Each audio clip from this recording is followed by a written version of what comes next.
Saudara sekalian yang dikasihi Tuhan Yesus Kristus, selamat berjumpa kembali dengan pelajaran kita pada hari ini. Tema yang akan kita pelajari bersama pada hari ini berkenaan dengan berjuang dalam pemberitaan Injil. Ayat-ayat yang akan kita pakai, kita ambil dari kitab 2 Timotius pasal yang kedua, ayat 1 sampai dengan ayat yang ke-9. Saudara sekalian, sebelum kita akan lanjut dengan semua pembahasan kita pada hari ini, mari kita berdoa dan mohon tuntunan Tuhan, supaya kita sekalian dapat mengikutinya dengan baik, dan kemudian kita diteguhkan untuk tetap berjuang di dalam menyampaikan pewartaan kabar baik ini kepada saudara-saudara kita yang memerlukannya. Mari kita berdoa dan kita mohon pertolongan Tuhan. Tuhan Yesus yang mengasihi kami, sungguh kami bersyukur kepadamu untuk segala kebaikan Tuhan yang telah menganugerahi kami dengan kesempatan kembali untuk belajar bersama-sama.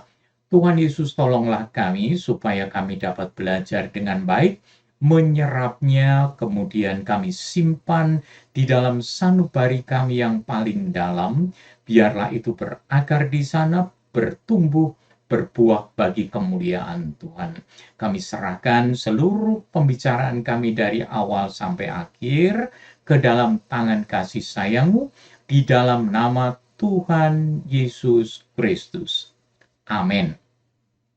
Saudara sekalian yang dikasihi Tuhan Yesus Kristus, ayat hafalan yang kita pakai untuk pelajaran kita pada hari ini diambil dari kitab 2 Timotius pasal yang pertama, ayat yang ke-8. Jadi, janganlah malu bersaksi tentang Tuhan kita, dan janganlah malu karena aku seorang hukuman karena Dia, melainkan ikutlah menderita bagi Injilnya oleh kekuatan Allah. Ini menjadi dasar bagi kita untuk melayani dengan penuh penyerahan. Saudara sekalian yang dikasihi Tuhan Yesus Kristus, tanpa kita sadari, kemajuan teknologi membuat kita menjadi malas untuk mengalami kesukaran-kesukaran atau takut menghadapi tantangan-tantangan. Itu sebabnya kekuatan untuk berjuang menjadi kendor, karena semuanya serba tersedia, serba gampang, serba cepat, dan serba nikmat. Mudah untuk dijalani. Seolah-olah hidup ini begitu smooth, hidup ini begitu lancar, hidup ini begitu baik melalui kemajuan teknologi. Memang tidak bisa kita sangkal, hal itu memang menolong kita untuk membuat hidup kita menjadi lebih baik lagi. Namun kemudahan-kemudahan ini membuat kita terjebak di dalam kemalasan ataupun kehilangan daya juang. Sebagai contoh, kita memilih naik motor daripada jalan kaki untuk membeli gorengan yang sebenarnya jaraknya pendek saja. Ya sekitar 250 meteran lah dari tempat kita. Namun kita malas untuk jalan kaki, lebih senang menggunakan motor. Kita memilih kebaktian daring daripada repot datang ke gedung gereja, karena semuanya sudah nyaman di rumah saja. Nah, itu sebabnya janganlah kita terlena oleh teknologi sehingga kita tidak bersedia kembali untuk datang beribadah bersama-sama secara tatap muka. Saudara sekalian, kita pun tahu bahwa dengan kemudahan yang ada, kita memilih minum pil pelangsing tubuh daripada harus diet dan olahraga yang rutin. Saudara sekalian, itu semuanya adalah hasil dari teknologi. Bukan berarti bahwa teknologi itu tidak baik. Teknologi itu menolong sekali.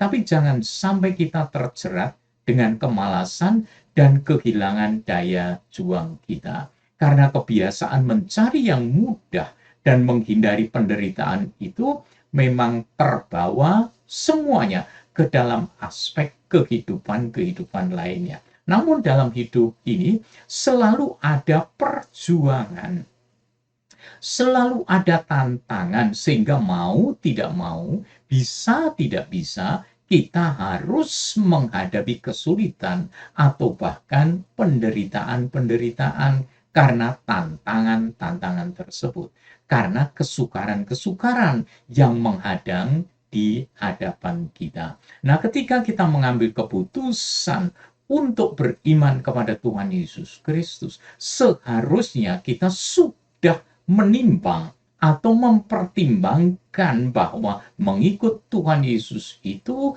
jalannya tidak mudah. Kadang-kadang mengalami rintangan, hambatan, tantangan-tantangan yang memerlukan daya juang kita dalam mengatasi segala sesuatu itu. Saudara sekalian, memang kita sadari bahwa Tuhan Yesus juga memberikan kekuatan kepada kita. Namun kita tidak boleh malas. Rasul Paulus menulis, memang setiap orang yang mau hidup beribadah di dalam Kristus Yesus akan menderita aniaya. Artinya akan mengalami tantangan-tantangan, akan mengalami kesukaran-kesukaran. Ini ditulis di dalam 2 Timotius pasal yang ketiga, ayat yang ke-12. Nah, di dalam mendukung pemberitaan Injil pun, kita harus siap untuk berjuang, siap mengalami tantangan, siap mengalami hambatan-hambatan atau kesulitan-kesulitan yang ada. Allah ingin kita semua terlibat di dalam rencana agungnya untuk menyelamatkan umat manusia, yaitu ikut berjuang di dalam mewartakan kabar baik, mewartakan Injil keselamatan itu. Saudara sekalian, dengan kalimat lain, Allah ingin kita ikut menderita atau berjuang di dalam pemberitaan Injil. Kali ini kita akan belajar 3 aspek perjuangan di dalam memberitakan Injil yang harus kita tanggapi bersama-sama. Ayat-ayat diambil dari kitab 2 Timotius pasal yang kedua, ayat 1 sampai dengan ayat yang ke-9. Saya akan membacakannya untuk saudara. Saya mohon saudara bersedia untuk menyimaknya dan kemudian mengikuti dari Alkitab masing-masing. Sebab itu, hai anakku, jadilah kuat oleh kasih karunia dalam Kristus Yesus. Apa yang telah engkau dengar daripadaku di depan banyak saksi, percayakanlah itu kepada orang-orang yang dapat dipercayai, yang juga cakap mengajar orang lain. Ikutlah menderita sebagai seorang prajurit yang baik dari Kristus Yesus. Seorang prajurit yang sedang berjuang tidak memusingkan dirinya dengan soal-soal penghidupannya, supaya dengan demikian ia berkenan kepada komandannya. Seorang olahragawan hanya dapat memperoleh mahkota sebagai juara apabila ia bertanding menurut peraturan-peraturan olahraga. Seorang petani yang bekerja keras haruslah yang pertama menikmati hasil usahanya. Ayat yang ke-7, perhatikanlah apa yang kukatakan. Tuhan akan memberi kepadamu pengertian dalam segala sesuatu.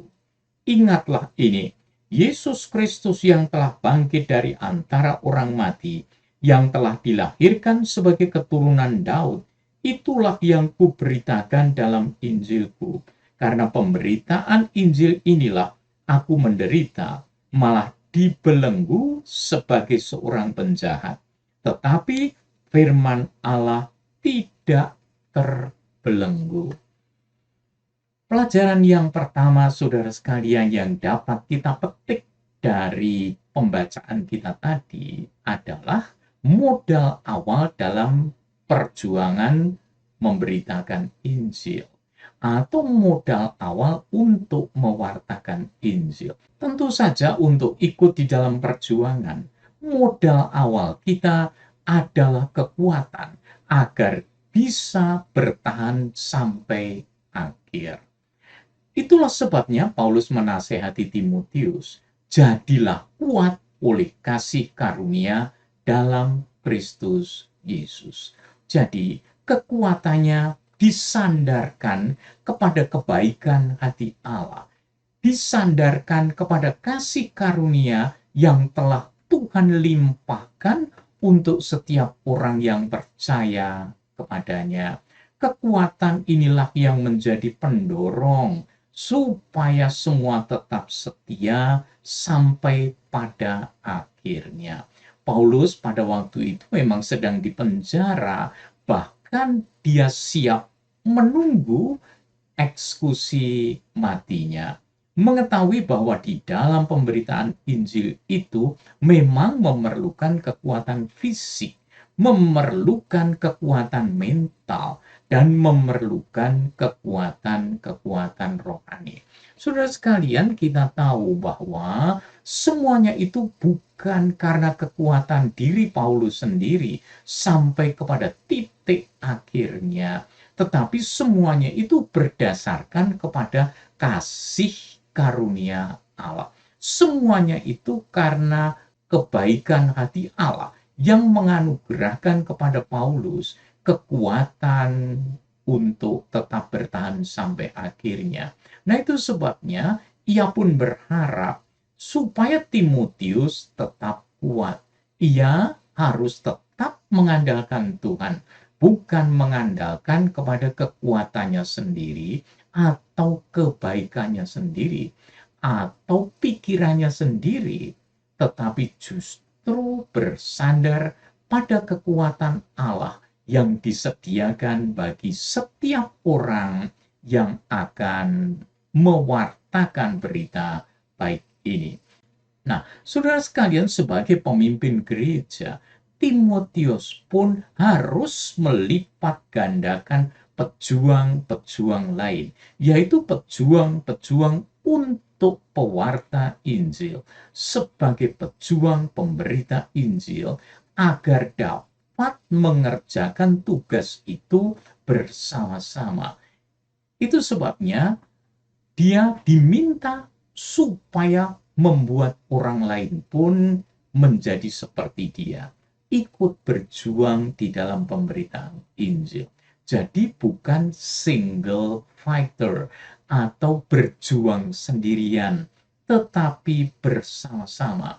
Mengerjakan tugas pemberitaan Injil ini bukanlah tugas satu orang, tetapi ini adalah tugas semua orang yang sudah percaya kepadanya, sudah percaya kepada Tuhan Yesus Kristus. Selain itu, jika Timotius harus mengalami seperti Paulus, akan ada orang lain yang melanjutkan perjuangan tersebut.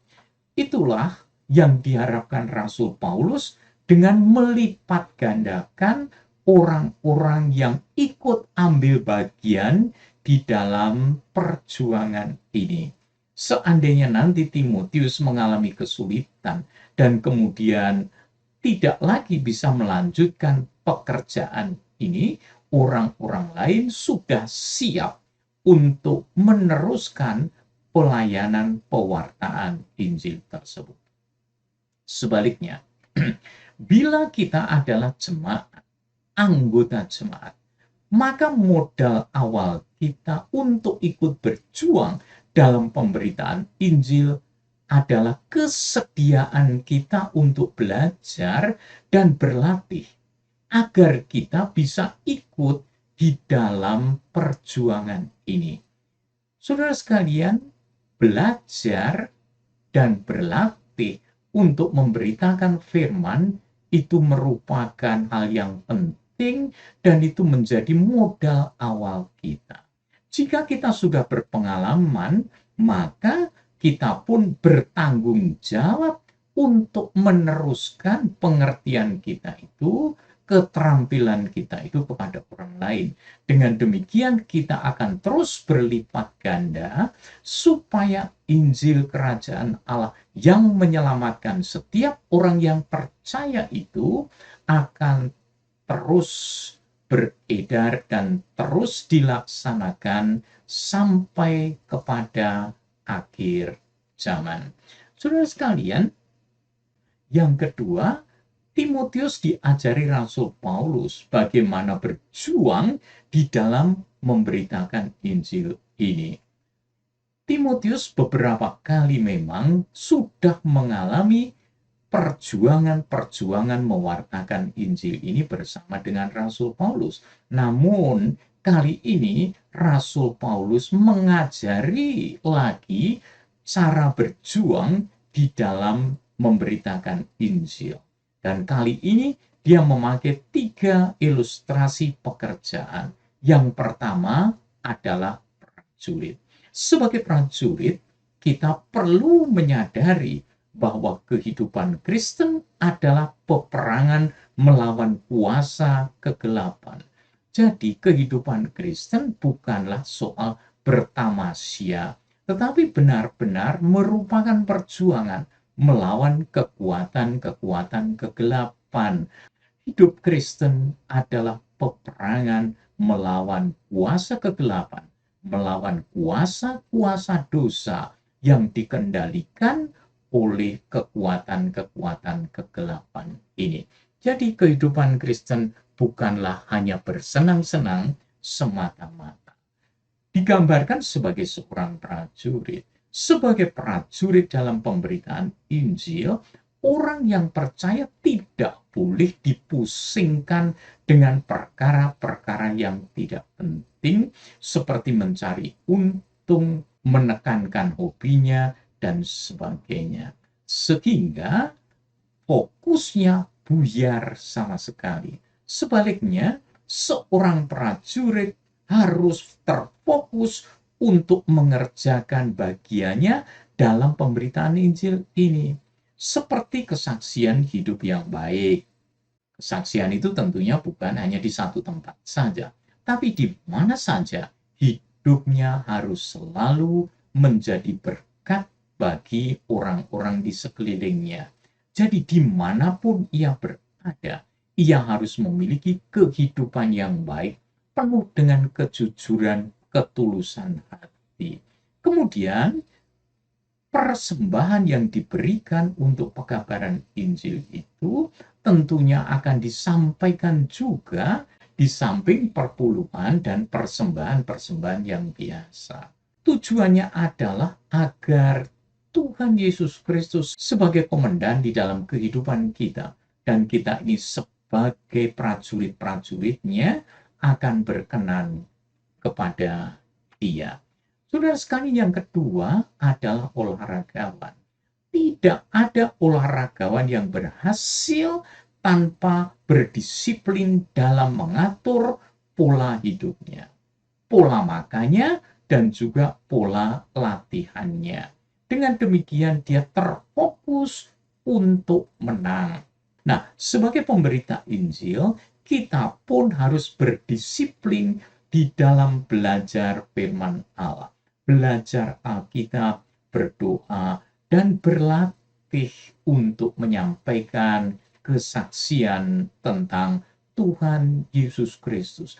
Semuanya itu didukung dengan kesalehan hidup yang Tuhan anugerahkan kepada kita sekalian. Saudara sekalian, atlet yang harus bertanding memang harus bertanding sesuai dengan aturan-aturan yang ada.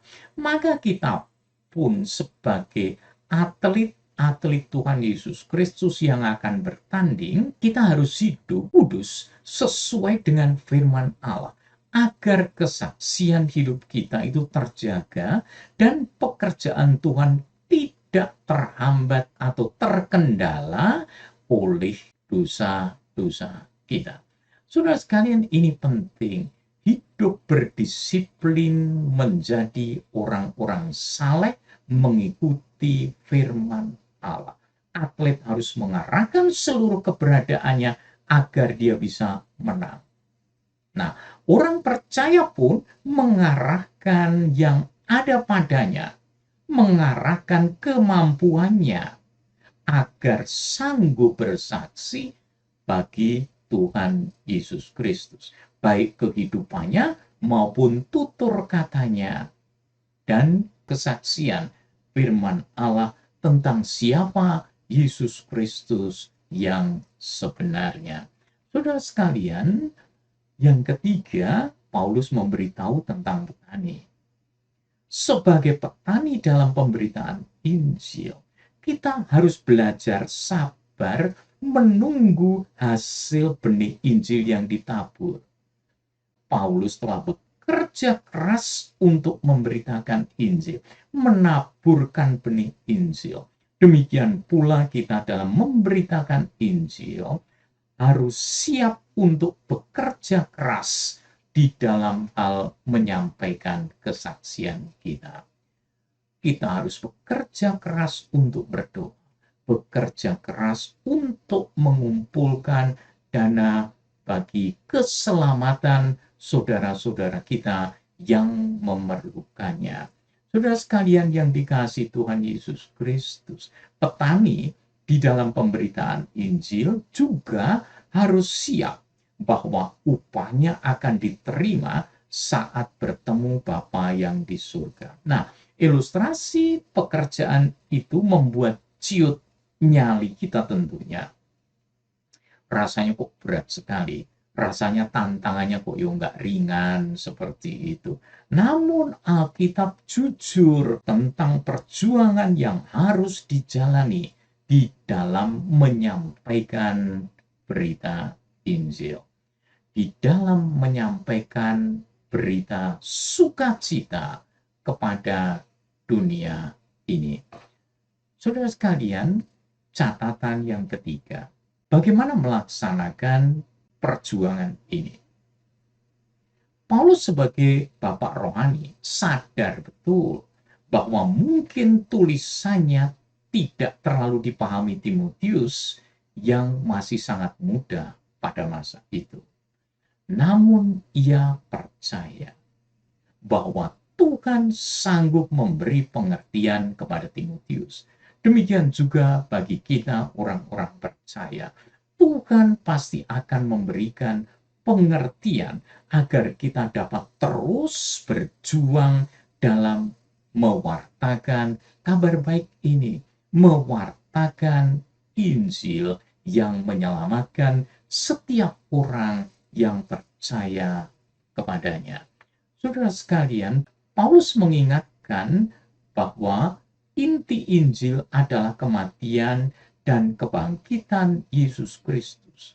Bukan acara gereja, bukan ajaran denominasi, bukan tentang kemakmuran, bukan tentang mujizat-mujizat dan lain sebagainya. 1 Korintus pasal yang ke-15 ayat yang ketiga sampai dengan ayat yang keempat. Sebab yang sangat penting telah kusampaikan kepadamu, yaitu apa yang telah kuterima sendiri, ialah bahwa Kristus telah mati karena dosa-dosa kita sesuai dengan kitab suci, bahwa ia telah dikuburkan dan bahwa ia telah dibangkitkan pada hari yang ketiga sesuai dengan kitab suci. Nah, saudara sekalian, inti Injil itu jelas sekali. Apa yang disampaikan Rasul Paulus tidak pernah lari dari bagian ini, yaitu tentang Yesus Kristus yang mati karena dosa-dosa kita sesuai dengan kitab suci. Nah, bukan hanya mati bagi dosa, kemudian dia dikuburkan, selesai. Tidak. Tetapi dia dibangkitkan pada hari yang ketiga sesuai dengan nubuatan kitab suci. Dan itulah berita baik, karena setiap orang yang percaya kepadanya akan menerima keselamatan yang semuanya itu dijamin oleh Yesus Kristus sendiri, yang telah mati bagi kita, bangkit bagi kehidupan kita semua. Sehingga hidup ini memiliki makna dan hidup ini memiliki pengharapan yang pasti karena dijamin oleh Yesus Kristus Tuhan. Namun Paulus juga keyakinan pada kita bahwa Injil Yesus Kristus itu tidak akan pernah terbelenggu oleh apapun sampai ia mewujudkan tujuan Allah. Bagian ini memberitahu kepada kita, Paulus sedang terbelenggu di penjara dan dia menunggu eksekusi matinya. Namun dia memberitahu kepada Timotius, memang dia terbelenggu, tetapi Injil Allah tidak pernah terbelenggu. Dia akan terus berkembang, terus bertumbuh di seluruh bumi ini untuk mewujudkan tujuan Allah, yaitu keselamatan setiap orang yang percaya kepadanya. Kesimpulan saudara sekalian, bayangkan seandainya ada iklan lowongan kerja seperti di bawah ini. Dibuka lowongan kerja untuk pria dan wanita yang menginginkan tugas yang sulit untuk membantu memperluas usaha anak saya. Karyawan akan sering disalahpahami, bahkan oleh mereka yang bekerja dengannya.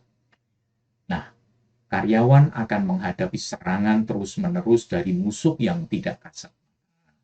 Mungkin karyawan harus mengorbankan hartanya, kesenangan pribadinya, hingga nyawanya. Karyawan mungkin tidak akan segera melihat hasil kerjanya, namun upah penuh dan penghargaan akan diberikan kepadanya saat semua pekerjaan telah diselesaikannya. Nah, saudara, mana ada orang yang mau mendaftar pada lowongan pekerjaan semacam itu? Namun sadarilah bahwa sejak orang percaya kepada Tuhan Yesus, kita terdaftar sebagai murid Kristus untuk ikut berjuang dalam tugas pemberitaan Injil, tugas mewartakan kabar baik, supaya banyak orang menerima keselamatan dan menerima kasih karunia yang disediakan Allah bagi setiap orang yang percaya. Tuhan memberkati kita sekalian. Tuhan Yesus, terima kasih untuk kebaikan Tuhan yang telah Tuhan anugerahkan kepada kami. Kami bersyukur karena kami dapat bersama-sama belajar dan kami menyadari betapa terbukanya dan jujurnya apa yang Tuhan sampaikan lewat sabda-Mu. Tidak ada sesuatu yang ditutup-tutupi di sana tentang pemberitaan Injil. Mampukan kami, kuatkan kami, dan dorong kami terus Tuhan, supaya kami terus berjuang untuk menyampaikan berita baik ini kepada setiap orang yang memerlukannya.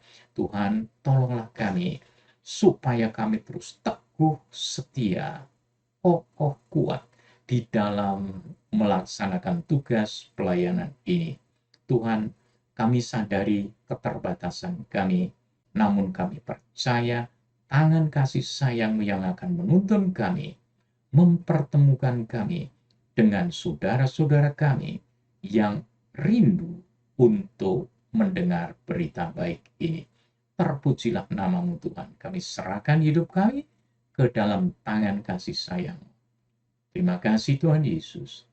Amin.